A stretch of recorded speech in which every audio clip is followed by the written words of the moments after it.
Hello, my name is Carol May Whittick. Welcome to Her Conversations, Tools for the Awakening. Her is an acronym for Higher Energetic Resonance. This is the optimal state to embody in order to attract our highest desires. What is the awakening? This is the moment in time when humanity rises up out of the darkness. Who is awakening? Each one of us present on the planet today, reclaiming our sovereignty, seeking greater possibilities in our reality and looking for solutions. We know being awakened is not a lofty ideal, but a necessity. If we can transform ourselves, we can change the world. Guests on Her Conversations will speak to your spirituality, sensuality, and soul. Listen to their stories, hear how they are in service to the world. Let their words and these conversations embolden and inspire you. My guest on this week's Her Conversations is Sharoon Noorani. She's a certified quantum healing hypnosis technique practitioner and one of the thousands of online truth warriors who feel inspired to use social media platforms to share information that is assisting the awakening of humanity. During our conversation, we talk about everything that is 2020, personal awakening, mass censorship, and what effects sharing truth has on your personal life. So as always, I begin by asking my guests, Her is an acronym for Higher Energetic Resonance. When do you feel you're most her?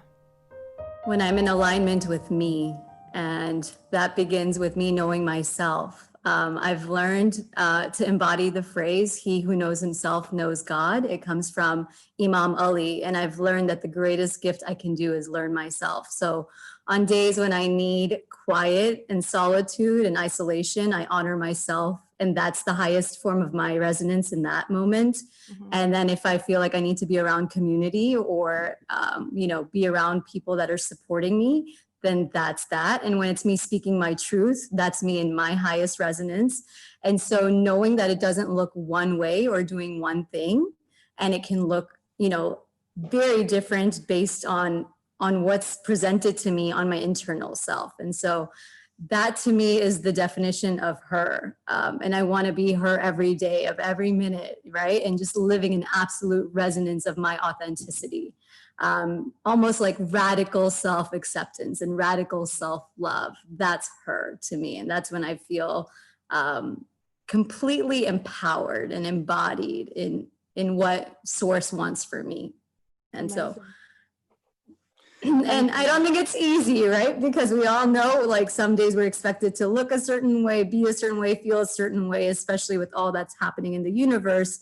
You're expected to fall into a certain, character or persona. And that's, I think I have a little bit of rebellion in me. And I'm here to say spirituality doesn't look a certain way, right? And truth doesn't look a certain way. And a Trump supporter doesn't look a certain way. And, a person speaking this way an immigrant doesn't look like, everything looks as we perceive it to be. And I'm here to say, this is my truth and this is what I look like. And that's all I can speak to. I can't speak on anybody else's behalf. I can just embody me. So great. That's what that feels like. Yeah. Amazing. So just tell us a bit more about your life and who you are, and how you got to be where you're at this moment in time, and also the work that you're doing in the world. Perfect. So I actually was born in India, came to this country, to the States when I was 3, and I'm Indian, so we have, of course, our societal expectations of what a good girl looks like, and I grew up with those issues, which I think everyone faces wherever they come from. And so I lived a life of wanting to make my family proud and doing everything that I needed to. I kind of followed the rules. I found a guy that I really loved, and, he was greatly admired by society. And I was so excited. This is the life I was going to live. I was going to have my master's degree in occupational therapy, physiotherapy, and I was just set, right? My life was looking really great. And at some point in 2008, I remember thinking, this is not me. Something just didn't feel right. It was around the time when I came across the book, Eat, Pray, Love. And it just felt like, I have everything from the outside looking in, but something just didn't feel right. So in 2008 is when I had to make the decision to leave this relationship, which was probably the hardest thing I ever did in my life, because it was that relationship that provided me emotional support, financial security. It gave me the credibility I needed in the community of, I made it, the 3D prizes. And I just knew that if this is the route I take, I'm going to be silencing my voice and my gifts, whatever that looked like. I didn't know then what I know now, but I just knew something didn't feel right.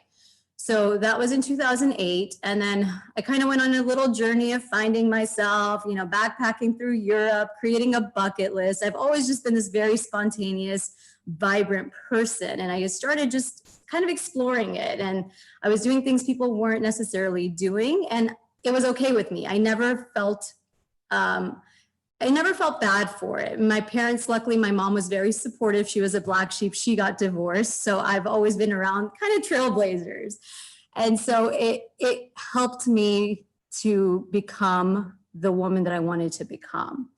I say all that. And then, of course, you kind of get back into the matrix games. And so I ended up, getting married, and, I dealt with the highs and lows that come with that. And at some point, that marriage had an expiration date.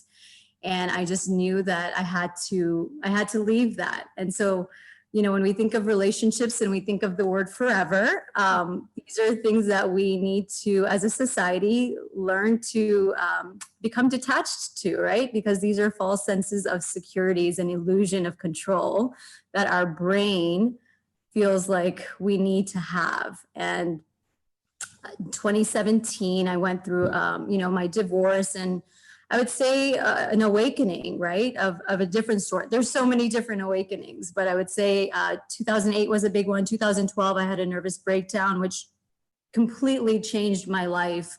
And then 2017 was another one. So I feel like a lot of people that I speak to have had multiple awakenings. And then I decided I just needed to change where I was living. And so I decided to up and move to Seattle out of nowhere, 2019. And people thought I was crazy.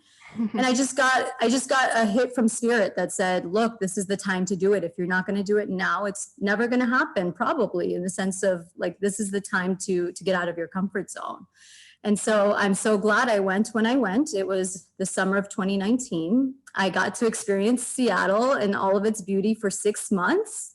And then this mysterious thing called the coronavirus hit, and life just changed. And I would say that's where something was ignited. I would say the grace of God found me. And I think that's what happened with a lot of people with COVID, was we were all stuck at home, and we started thinking for ourselves in a different way. And we started realizing things were not what they seemed.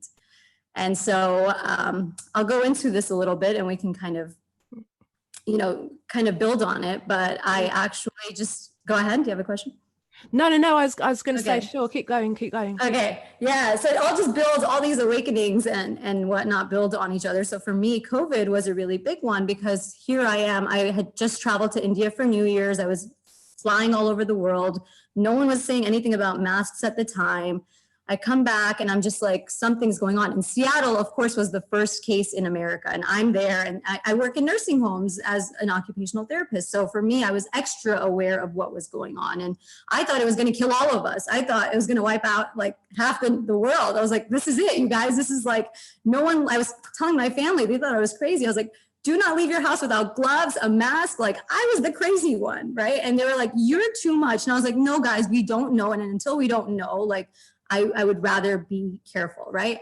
And then I started like just thinking, and I was like, look, it's the election year, right? You have Trump, who's now imposing these tariffs on China.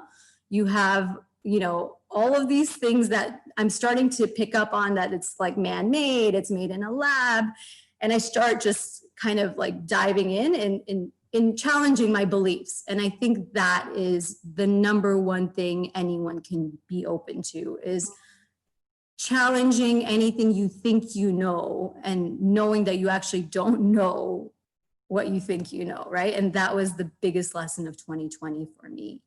And so I just start digging, and I come across this page on Instagram. Her name is Sharoon Nugent. I'm probably pronouncing it incorrectly, but she is a lifestyle fitness coach, just very bubbly, and the image of love and light. And she had this video where she's talking about the dark stuff happening with the 13 most powerful families in the world. And she, introduces us to this concept of Q, quote unquote, and just talks about just different levels of corruption. And that's all I needed to be like, someone gave me information. Now it's my job to research it for myself. I'm not going to believe anything anyone says, but what can I do? I can dig. And hey, we had 6 months of digging to do, right? And so as I started just going down rabbit holes, my world just shifted. And I was open to it all. Some days were very dark and heavy, as you do the work and you realize the depth of the agenda and the darkness. I've always been called like a sun girl. I hoard a lot of like sun energy. I'm a lot of vibrant brightness. And so I almost just want to not acknowledge that stuff existed. And the reality is you can't. That exists. Like the yin and yang, you need the darkness, you need the light. And I just started realizing that I know this information, and intuitively in my gut, I knew it to be true. Yeah.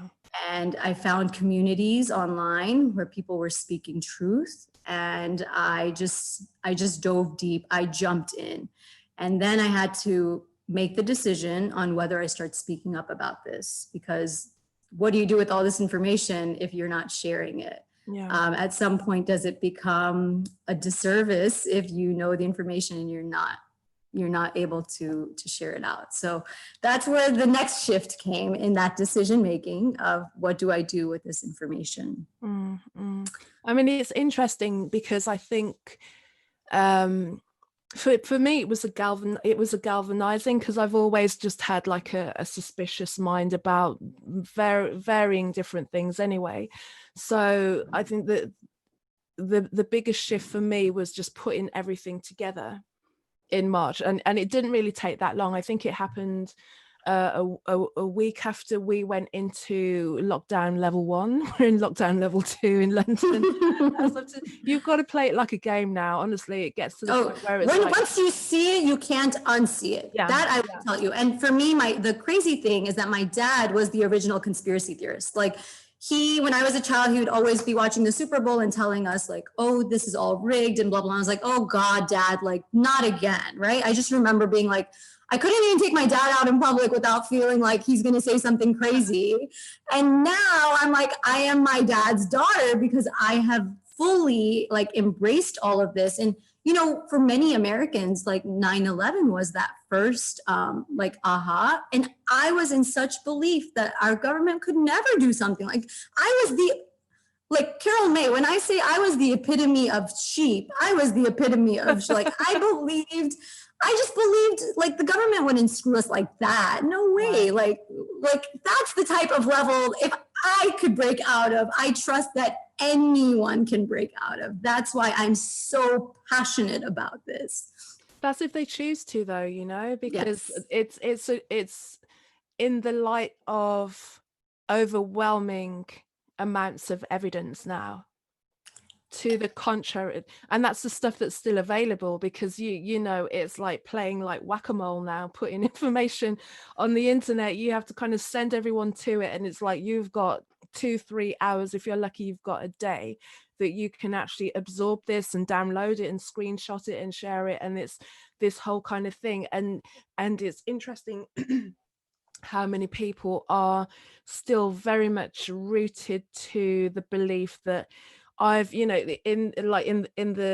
UK, it's the BBC, it's the British Broadcasting Corporation that has stood the test of time since beforehand.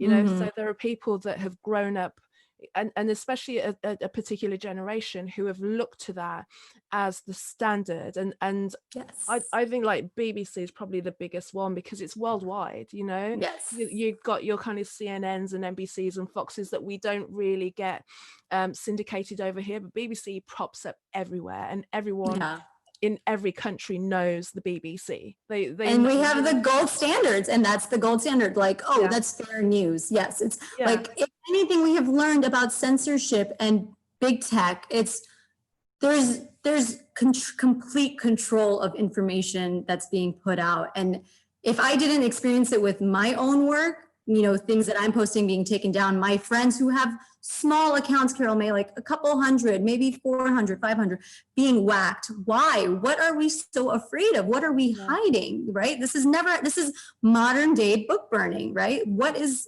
happening? What are we trying to censor to this degree? And that should be enough to get people to see. But like you said, when you're committed to blindness, you will not see. And this is third eye seeing. This is not like normal vision, right? This is a different part of you that needs to be activated. But you've got to think of what it means to people to, even if you come with all of the evidence and I've kind of like slowed down on it now, as well as I was never like the kind of woken up and like went running and banging to everyone, but I was surprised at how few people who I thought had a level of open-mindedness and would be able to accept, or at least even discuss, let's not even say accept, but would be open to discuss something that might challenge what they thought. It would be like flat no. It'd be flat like a no. And it's a real testament to the job that has been done, because especially when lockdown version 1 came, and I remember queuing outside of the supermarket. That's when we had to stand on certain dots. On the game's changed a little bit now, but stand on dots. And we didn't have to do the mask, but as long as we stood on the dots, we were okay, and like stood that way away from each other, we'd be fine. And I remember one time just standing in the car park of a supermarket. It's like a relatively big one as well, and just looking around and going like, what a number they've done on everyone. It's like, I can't believe what I'm seeing with my eyes. Like, am I really living through this? I went down the wrong grocery store aisle and a man went berserko on me. He was like, what are you doing? And I was like, in my mind, I was like, what is happening? How is this real life? Even that happened to me like a couple of days ago, because I knew we were going to go into lockdown of non-essential shops, and I just needed, I need some more face stuff, because I don't believe it's going to be it's going to go on for 4 days. This is like 4 weeks. That's what they said. 2nd of December we're going to be out. Not so call me a cynic, but I've seen this is I don't know, 200 something days, in the 14 days that we were going to use to flatten the curve. So I'm just like, okay, let's not buy into your version of events. It's like, let me create my own bubble in this larger and I walked into the shop, and it's like, it's got 2 massive doors that you wouldn't be able to tell. And I walked in because the door that was nearest to me where I was walking past was right by the beauty section, and I could see the shelves of the oils that I literally just wanted to go in and grab, pay for, and come out. And I walked through the door, and I had my headphones on, and I walked in, and then I could see someone coming towards me. I'm just like, okay, and just like, excuse me. I'm like, what? She's like, you've walked in the wrong door. You need to walk in the other door. And I'm like, okay. She's like, yeah, you need to walk in the other door. I'm like, but I'm in the shop already now. And it's like going to the restaurant, and you need to wear it for the 5 seconds you walk to your. I've never played that game. And when in our history have rights been taken away from us and then willfully given back to us? Never. Never. This is literally a step in that direction. And it's so symbolic, right, Carol May? When you understand the mask, it's a muzzle to your voice. We understand that this is speaking up, freedom of speech. Now you take it a step further. We talked about how breath is important to life. Now, when you're wearing the mask, you are not only silencing the mouth, you are covering the breath. You are literally suffocating. When you think of this on a metaphysical level, this is so deep on so many ways. And so when people look at me and they're like, I can't believe you think this satanic pedophile stuff exists. In my mind, I'm like, this is a satanic ritual that we are all being a part of, whether you want to call it that or not. Just look at it. Just look at it from an objective standpoint and understand what we're producing, what energy we're releasing, the loosh that they're getting, the fear that we're feeding them versus love, right? And But if That's the you division. can't, because it's difficult to explain to people that, you know, we're playing into dark evil forces and there's all of this kind of stuff going on, because they'll be like, oh, I don't believe that, that sounds like nonsense conspiracy theory. I'm like, well, it's not even about whether you think it's true or not, or whether you believe it or not. The reality is there are a group of people who absolutely 100% believe it, and they do whatever they need to in order to perpetuate what they think they're gaining from it. So whether you believe it or not doesn't mean it's not there. It just means that you're not open to the reality of it. But it's a reality, a big reality, for people who are getting a lot of power and satisfaction from watching Sure. billions of people wander around in confusion and fear on the planet right now. What's crazy is that these are things that are shown to us, right? The movie Monsters Inc. When you start looking at TV shows and you understand the programming that they prepare us for, that in itself is also like, wow, this has been around all the time and we just never saw it with our third eye, right? We now understand it. And so for me, it's very, for me, Epstein, without making this too conspiracy theory-ish, Epstein's Island was a conspiracy theory before they found out that it was real, right? And now it's like, now they're trying to justify it in whatever way they can, because that's what our left brain does. It protects us. It keeps us in survival mode. And what we're trying to do as I believe, like the bearers and ushers of the new earth, is getting people to now live in their right brain, to tap into the divine feminine, to now like go into their heart and trust their intuition that something doesn't feel right, versus the left brain, which is the BBC, the CNN, the news told me. Look, at some point, these are our inner technologies that they are trying to silence us with, the foods we eat and the things that we do and whatnot. And so the vaccines, all of that keeps us in the game. And the point is for us to remember and go back to our true, most authentic sovereign self.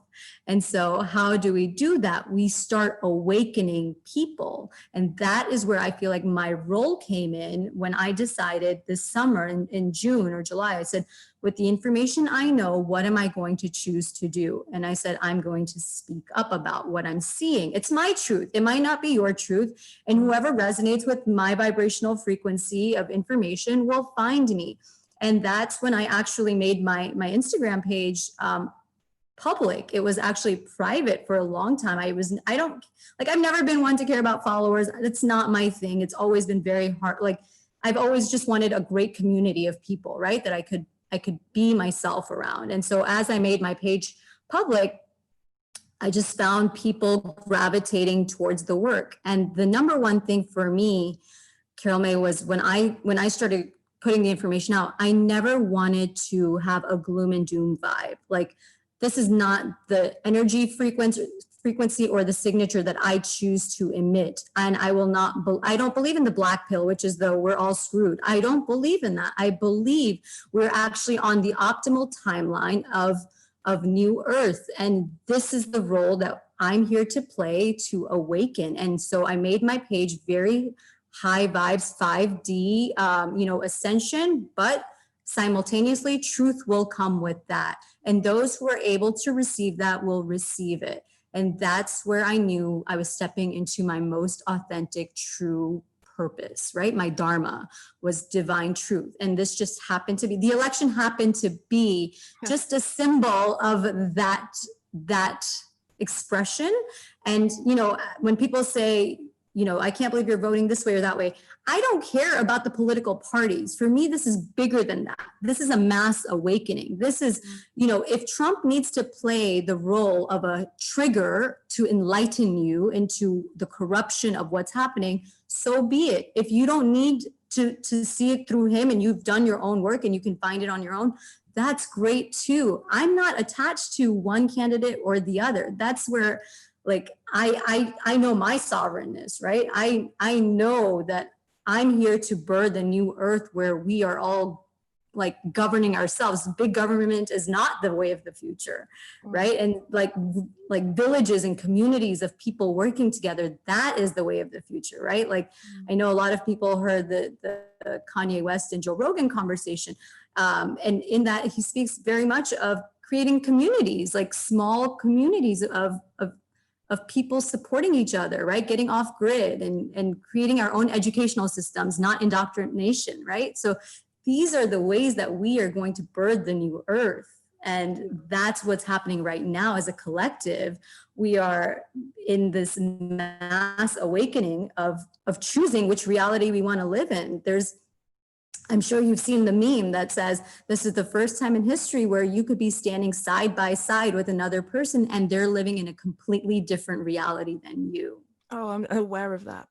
Practically every second of the day, it's just like we're not the same, are we? Really, it's like we're seeing the same thing completely differently. Because it's a testament to how powerful the mind is. To literally, you can turn the same thing into, for some people going to the supermarket is like, you know, you're dodging all of these things. For me, it's like I just need to pick some stuff up and get back and get on with doing what I want to do. But you know, you mentioned sovereignty, and like my previous episode, I did a solo episode where I was talking about sovereignty because I was really digging into what that could mean, or what that, you know, and I'm still feeling it. I'm still working out exactly what that means to me. And there's like more, as I kind of hear other people's version of events and I kind of mix it up with the things that I feel, it just becomes richer and richer. And I think in seeing how fearful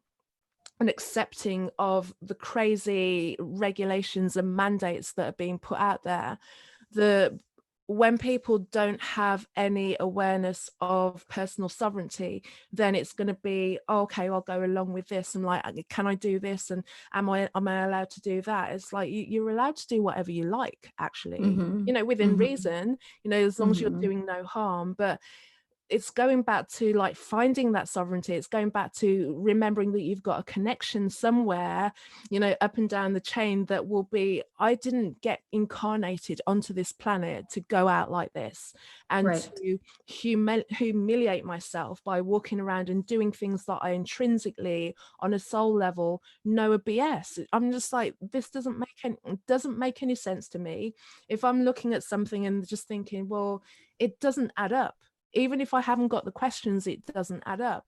But then also looking at how it's been very surprising as well to see who's been able to kind of move into different levels of sovereignty and who has just been so unprepared for it. And it's really surprised me as well within spiritual communities, you know, the people that you would have thought would have been the most prepared for it. Not everyone is, or not everyone appreciates you know, the players in the game, like the players on the bigger stage of the game that are playing that level of the game out for us, so that we can actually recognize the corruption. And you know, he's that, is he the good guy, is he the bad guy? It's all playing out like a movie. It literally is.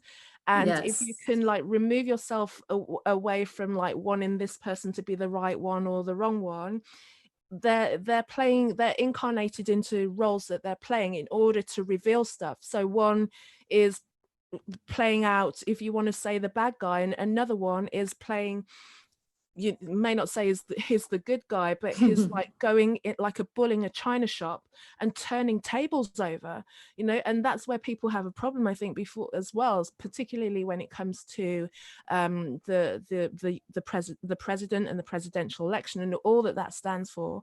Maybe it's because I've not spent so much time looking at it, but never before have I ever seen someone so polarize people. And in terms of like, you only have to mention his name and people flip out. It's just like, if you don't see that you have been mind controlled, like Pavlov's dog, where you literally ring a bell and it, you know, the dog starts salivating. It's like, you only have to mention his name. Are you ready for this? Right before I got on, I had posted something about how Trump was like metaphysically just winning, right? Quote unquote, just because he was operating like all of his the people that vote for him love him. Like, you see it on the rallies, you see it. Yeah. And within 10 minutes of posting that, I lost 45 followers. And Crazy. I don't care. I've never done it for followers, and it felt aligned to post that because something true in that statement resonated with me. And so I felt like I wanted to post that.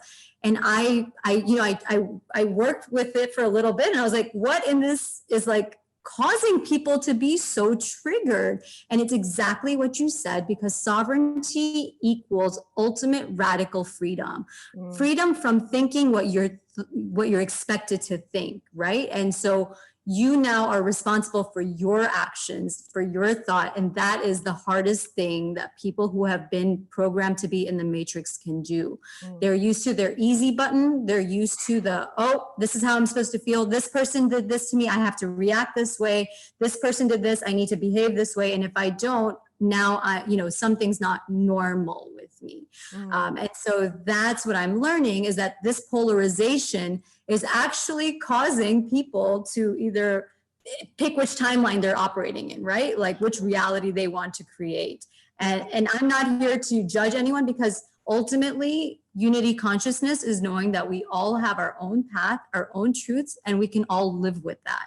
You can believe what you believe, I can believe what I can believe, and we can live in the knowingness that we both need to believe those things, and that's all right. And when we're ready, other things will be revealed to us. And it's really hard to really sit with that, right? As you are being triggered.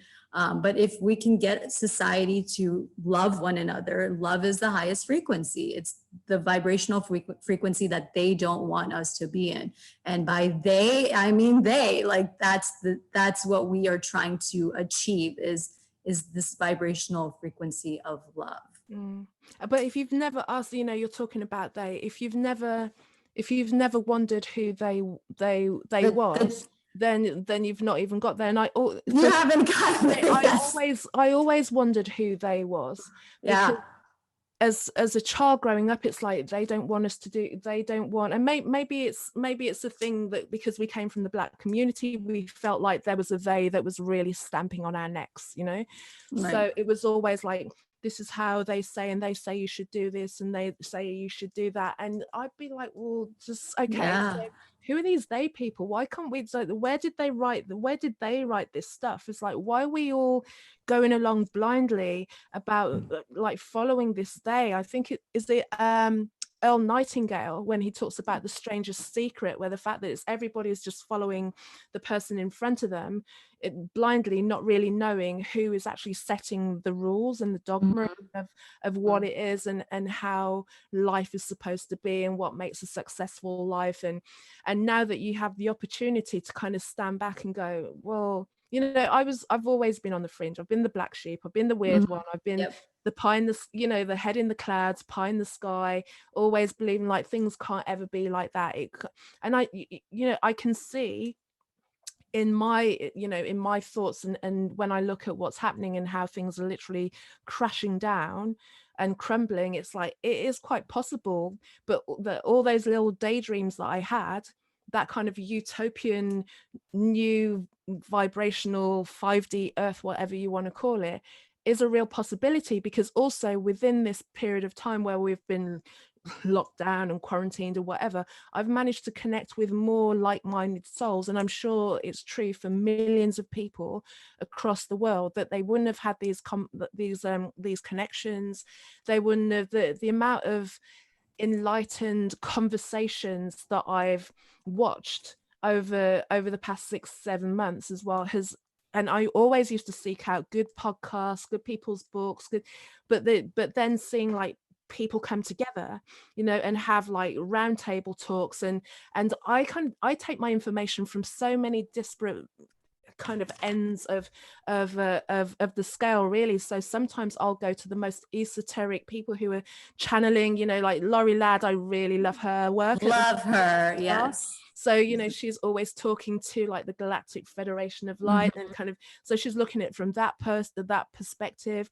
And then on the other side of things, I really like listening to like Rudy Giuliani at the moment in his podcast, and there's some like hard and fast like New York guy, and then there's like ex-CIA guys and ex-FBI guys, and like just people that just come at the same thing from a million different angles. And then you've got your kind of like number 17 crew as well, you know. So, no, and then in the midst of all of that, and what's been, I don't know, you know, there's always been this thing of spiritual people, or, you know, positive people not looking at politics. It's like, no, I don't look at politics, it's too dark. That's been the problem, you know, because the people who have got love and compassion and want the best for humanity in their hearts have looked at politics and go, oh, I'm not going to go there. And that's not necessarily to say that we go there afterwards, but we need to have our eyes on it, and not, and also exercise energetic boundaries as well. And especially if you're an empathic person, I know a lot of people think, oh my god, if I look at the dark stuff, then it's going to seep into me and I'm going to get overcome with it, and I'm going to be on the floor for 2 weeks, and I'm not going to be able to sage and Palo Santo my way out of it, you know what I mean? But I think there's a possibility that you're able, sometimes we do need to go there and feel it. We do need to find out the reality and all of the stories and all of the things that have been revealed and all of the darkness that's been revealed. But you don't have to stay there.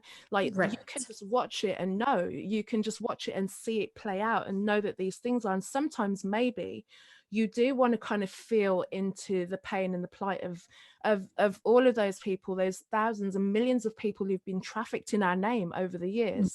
Maybe it's necessary, but then pull yourself out. As spiritual beings, as we're able to kind of not sit in the pain of it, you know. The only way that we're going to help bring the story forward and also bring ourselves out of it is be able to observe without getting pulled in. It doesn't mean, you know, not every day is the strong day, you know. Some days you're just like, oh my god, I'm exhausted, I want no politics.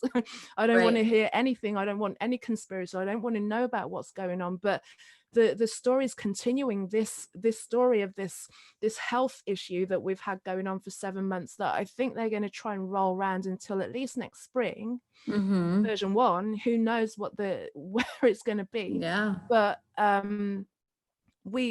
there's a way of being of, you know, in the world and but not of it, observing it, knowing all the information, knowing all the disparate versions and narratives that people are putting out there without getting sucked down to one. And I think what's hard for a lot of people to take on board, especially when they're being faced with more and more things that are kind of discounting the official narrative of like, we've got this killer thing going around and Trump's a bad man, you know, all of that kind of stuff. When you get faced with the opposite of it, is one, it's going to shatter your paradigms and you're going to be in limbo for a while, and you might even be on your own, and people might call you a conspiracy theorist. So all the things that you've been labeling at other people, then you're going to become.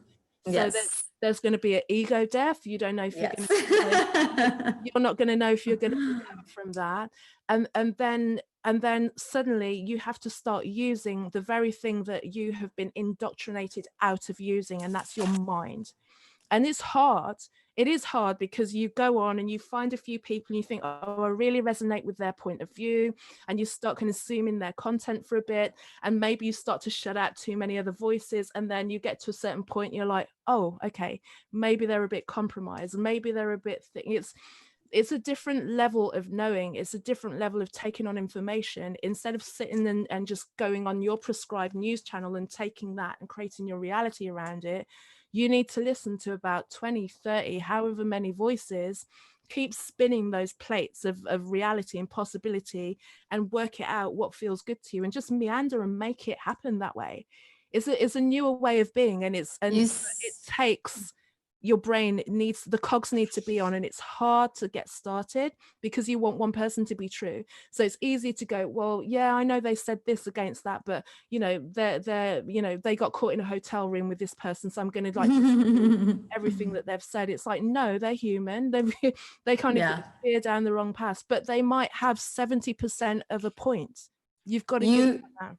You've said so many good things. And I think what you're saying now is celeb worship is dead. Oh Any God. sort of pedestal worship of anyone is dead, because what we've now learned is we're all human. We all have our own ways of doing what we're doing, but to know that there's authenticity in the human experience. And that's where I think the black sheeps, the people that were the misfits, the people that never felt like they did fit into the 3D world, are now becoming the leaders of the new earth, because we have had ego deaths. We have gone against the norm. We have done things that people never understood. We have left relationships that looked really amazing. We have dealt with abuse. We have dealt with so many things that have prepared us for what this new earth transition will look. And this is where I feel like someone like me comes in to be that helper of birthing other people from the 3D to the higher realms, right? Because even in 5D, there's different levels of ascension. There's always levels, right? And so here we are to say, look, like you said, we need to be these agents of change, right? We don't like politics. Great. Let's start becoming like conscious, heart-based people creating these communities, right? If that's what we want to call it. We can't just say this is the problem. We are now in the process of dismantling these entities, but how are we going to rebuild them? And that's where we come in as part of, the new earth of creating what it is that we want to see.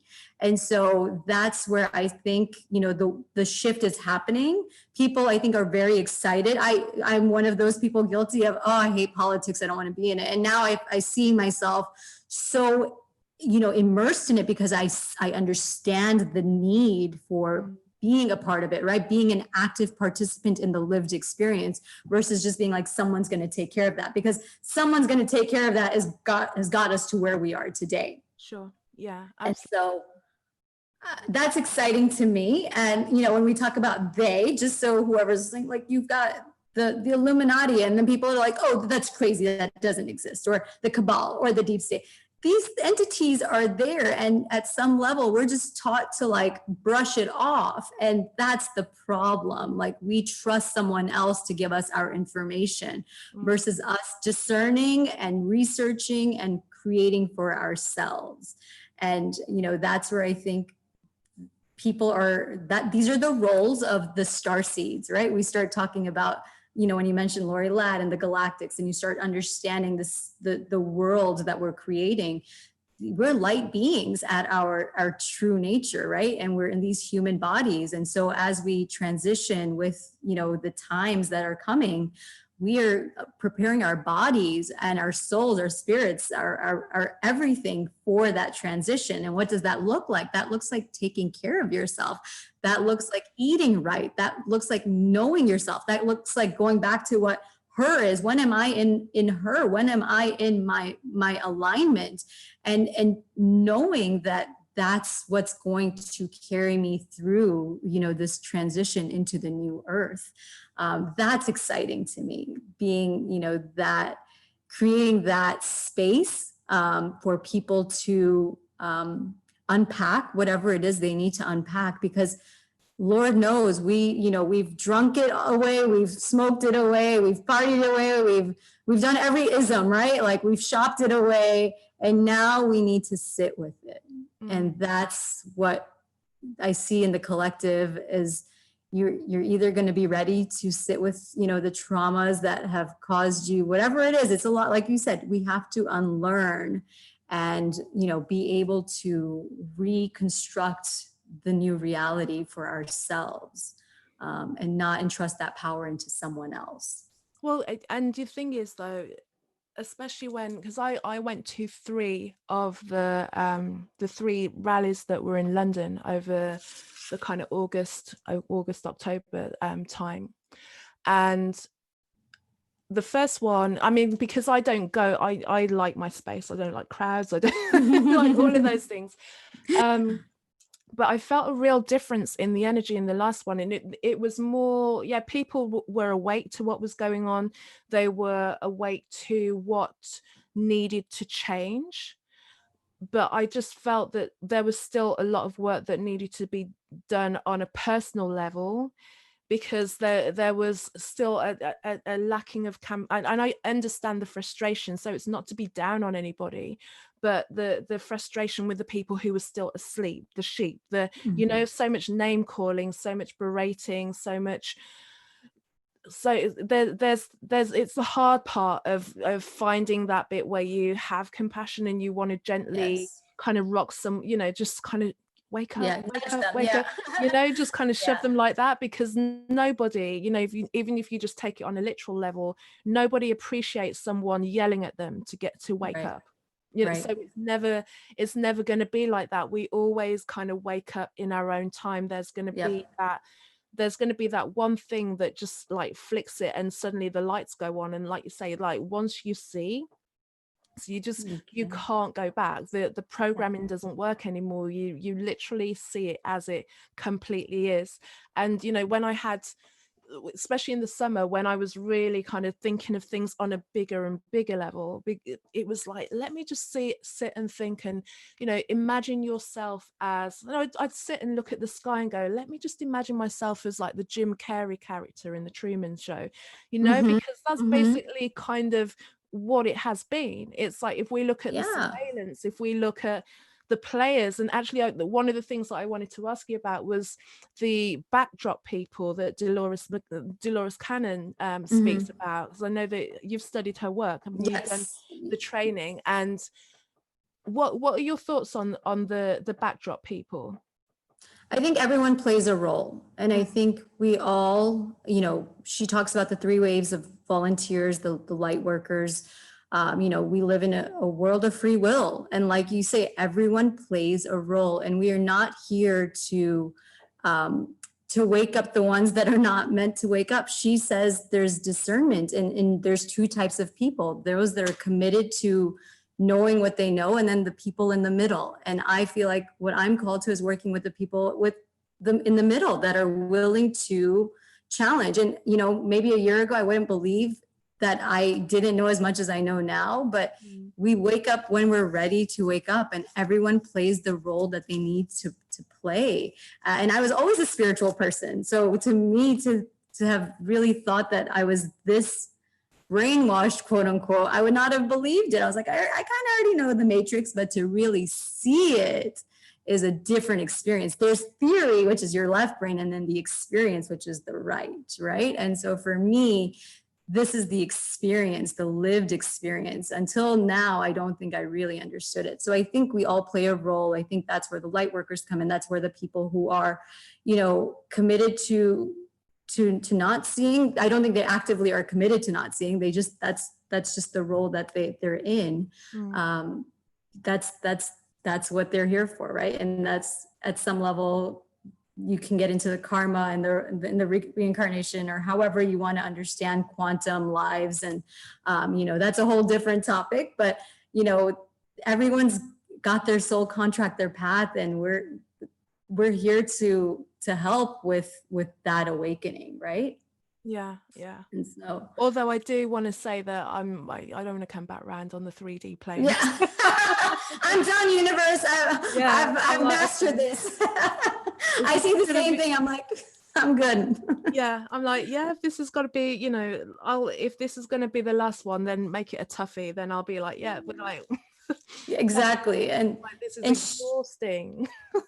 she talks about it. I love the work of Dolores Cannon. I think she, I can't imagine having known what she's known since the time that she's been speaking about what she's been speaking about, the 70s and 80s. And, past life regression is so powerful when we understand dis-ease in our body. And she speaks so beautifully about how, she created the QHHT, which is quantum healing hypnosis technique, which is something I'm certified in. And she literally teaches us that our body holds on to trauma from past lives, from our childhood. And that is essentially what will, manifest into disease. And so we hear these cliche phrases of like, you can heal yourself. And we don't really understand what that means. And that's the future. That's where I see health and medicine is sitting with that unpacking and understanding that release is something that you're holding on to on a subconscious, unconscious level. And we can heal ourselves, right? We are able to, become these healthy beings, free from everything. But in that, there's triggers, right? Because then people are like, what do you mean I'm causing my own health problems? Okay, maybe that we're not ready for that conversation, but that's essentially like what her work teaches us on many different levels. And she talks about the three waves of the light workers and how we're in that right now. And this is exactly what she talked about, the birthing of the new earth. And to experience it in this way, I'm so grateful for being, called, that my soul chose to be here, incarnate during this time, because this is not, it's not easy, but it is the most rewarding work we will ever do in any lifetime, I feel.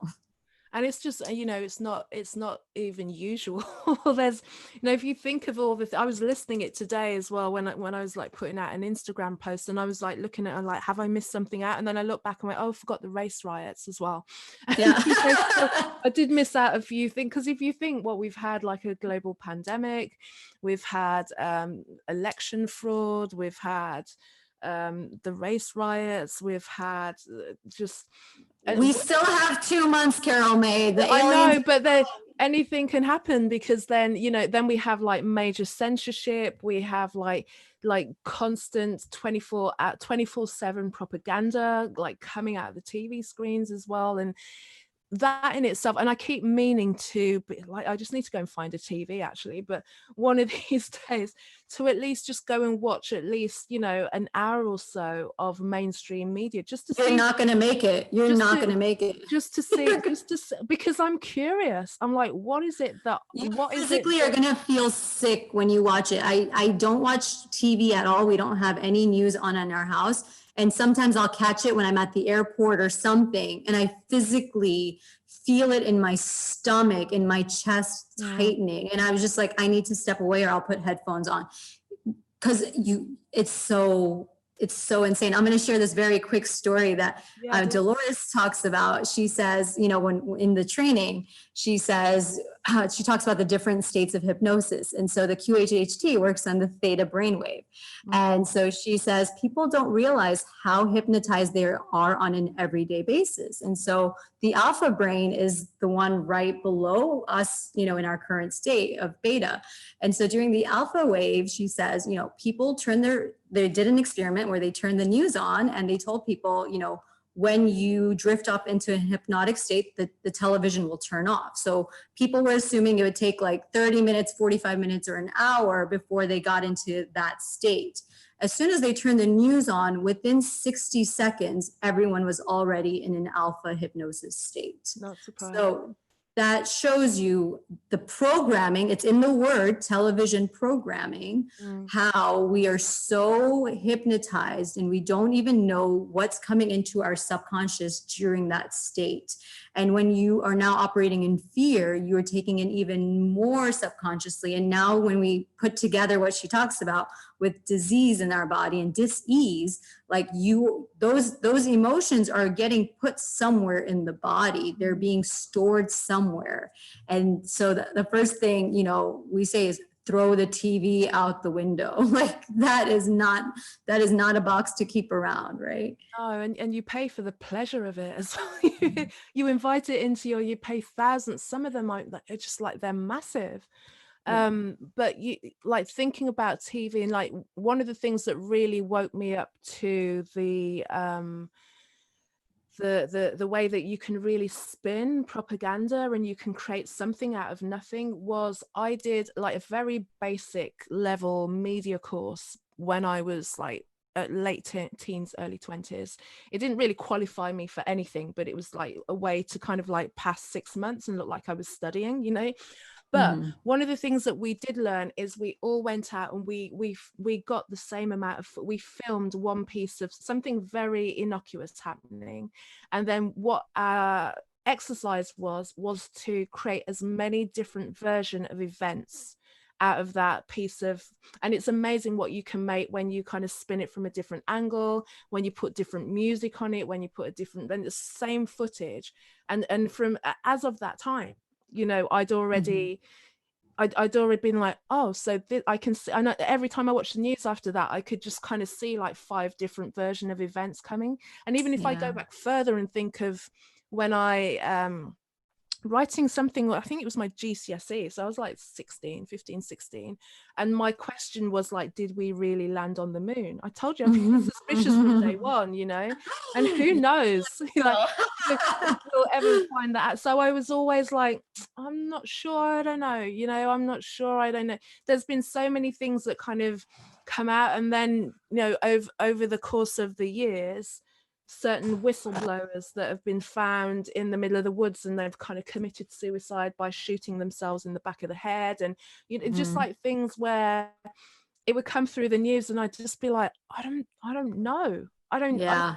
and I never really kind of went like hell for leather and digging into it and like banging a drum, but it was just like, I'm not sure, you know. Yeah, I love that. It never hit me as like 100% true, but then you know, you'd see how everybody else would really lap it up. But when you're talking about TV and the flicker rate, it's the flicker rate, isn't it? Literally slows you down. And if you think, when people really take in the TV, especially in the evening, if they've been at work all day long, you know, like in the old days, like people used to do, so they come back from work, they're tired, they go and kind of cook some convenience contaminated, chemically induced food, and they sit in front of this and they go into a hypnotic state, and they're chemically, you know, inducing themselves and like kind of like subduing themselves, so you can tell them any old stuff. I think, you know, the adverts are the amazing ones if you really want to kind of work out conspiracy or how you can convince people are good and bad. And old adverts where they, you know, would convince pregnant women that smoking cigarette was the best thing that you could possibly do for yourself. And like, if you can you know, or fluoride, or all of these things that when we start like just scratching a little bit, it's just like we've been convinced of a lot. So why would they just stop at telling pregnant women that smoking was good? Why not? If you could get away with something, wouldn't you go, well, what if I kind of what if I tried this, what if I tried that, what if I tried that?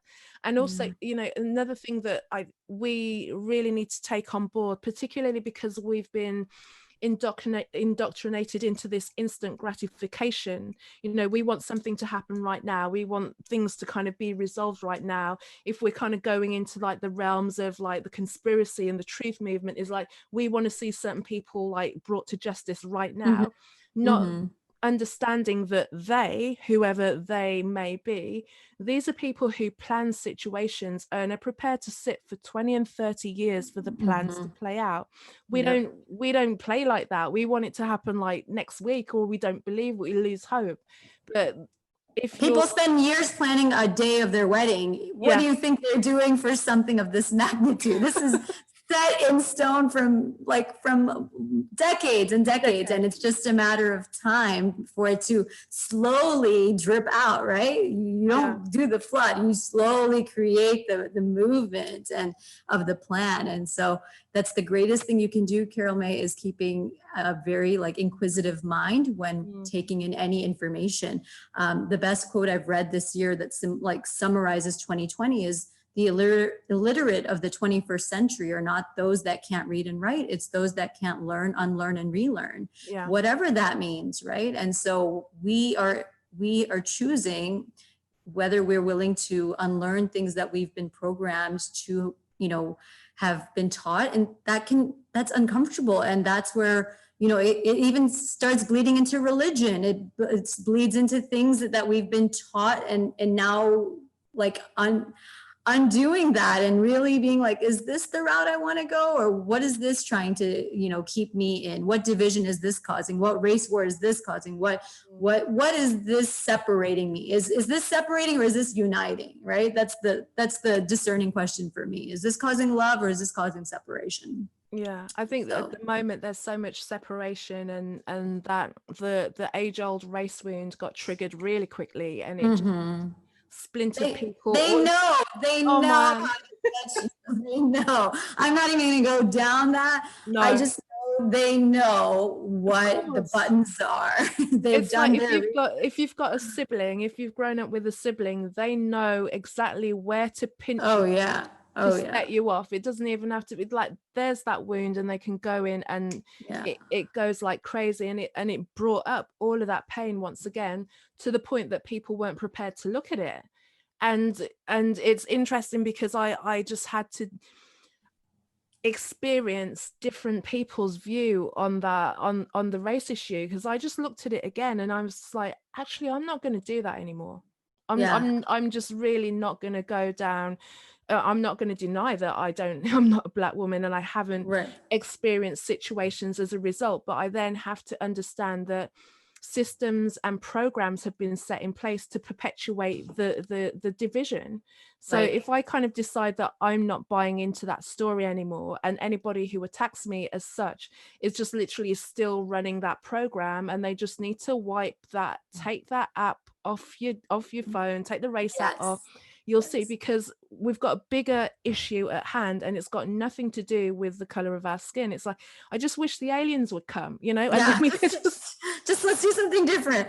The only thing I'll say on that, Carol May, is I follow the work of Mariam Hasna. I know I'd mentioned her, and she has this class called Waking Up from Being Woke. And in that, she presents the concept of the both and, right? So what exists is, sure, does racism exist? Yes. And do you create your own reality? And so acknowledging both, it's not either or, we can move forward and create the reality of what we want to live in. If I think I'm an immigrant coming to America and I'm screwed, that's the reality that I'm going to live in, and that's the reality I'm going to create. Sure, are there barriers? I'm not denying that that's the thing. I'm not denying anyone's lived experience. I also believe that at some level you create this experience. You are the creator of your reality. That's why we're talking, we bring back to the fact that there's so many realities people are living in now because we create those realities. I live in the bubble of love, and literally like the last 48 hours, I've been amazing, calm, cool, collected. I know people that are completely operating in their sympathetic nervous system, anxious, cannot breathe, cannot eat, cannot do anything. That's because this is a reality you've chosen. The information is just objective. How you choose to now create and live from that is your lived experience. And I choose to live in love and harmony and, look beyond everything that they're trying to separate us with. Right. And so. So true. So true. I want to ask